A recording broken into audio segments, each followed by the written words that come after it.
Hello everybody, and welcome to another puzzle challenge video with ChessUniversity.com. This is Ryan Murphy, and today I'm presenting a puzzle for beginners. It's going to be the third one of this week, where it's white to play and win with checkmate.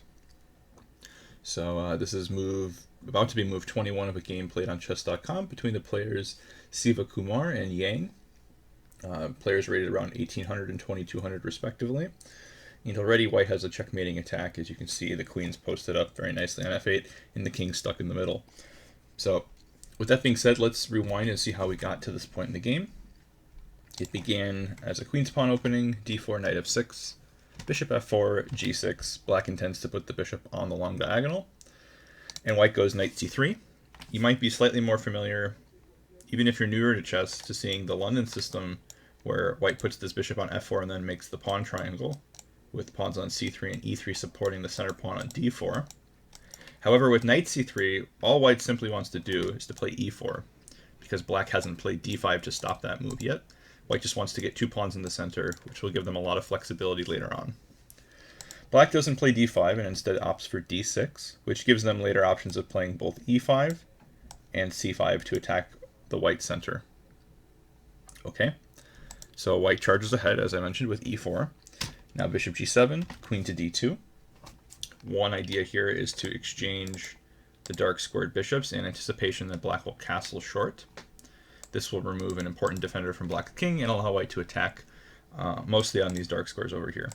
A lot of times you'll see this in conjunction with a pawn storm, where these pawns are going to get thrown at black's king later.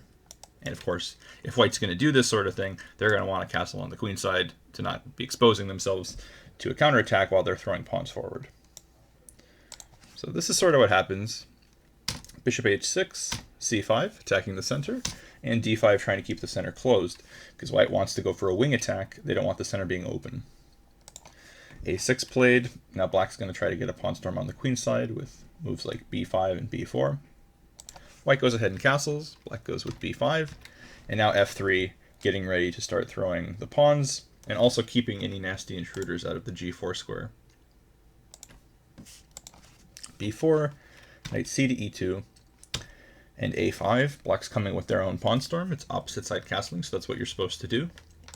So these pawns are going to be marching forward here, trying to expose white's king over here.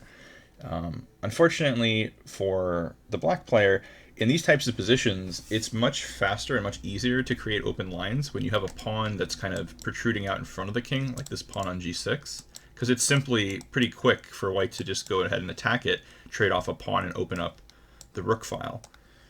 Whereas if we compare that to the queen side, now we call this pawn a hook, by the way, this g6 pawn. On the queen side, black doesn't have any easy targets because white hasn't moved any of these three pawns. So black's going to have to push all the way to the third rank, and then most likely white's going to be able to respond by pushing past and keeping everything closed, not allowing any trade of pawns, which will keep the king safer. So h4 played, a4, and h5. And already white's opening up some stuff on the king side. Knight bd7 is played, hg, fg, bishop g7, king g7, and this is obviously pretty scary looking for black because now the queen comes into h6 with check. Already white's attack is starting to crash through.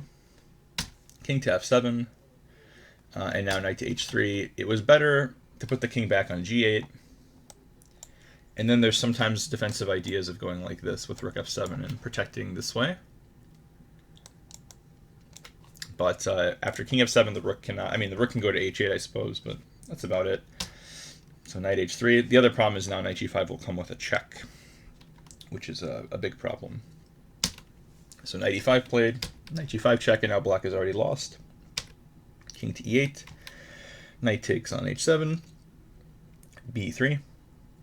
But of course, on the previous move, not only was this knight grabbing a pawn, it was also attacking two things.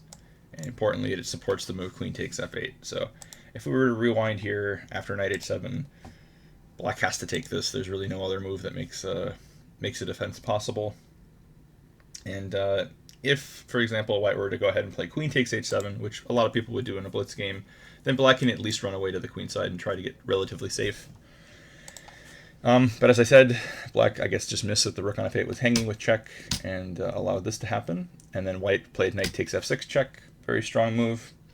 And after pawn takes f6, we reach our initial position where it's white to play and find a forced checkmating sequence. So hopefully you guys can solve this one. I will post, as always, the link to the official puzzle in the description, where if you comment with your solution before we post the official solution tomorrow, you can get reward points on your account on chessuniversity.com. So hopefully you guys can check that one out, and I will see everybody tomorrow. Thanks for watching.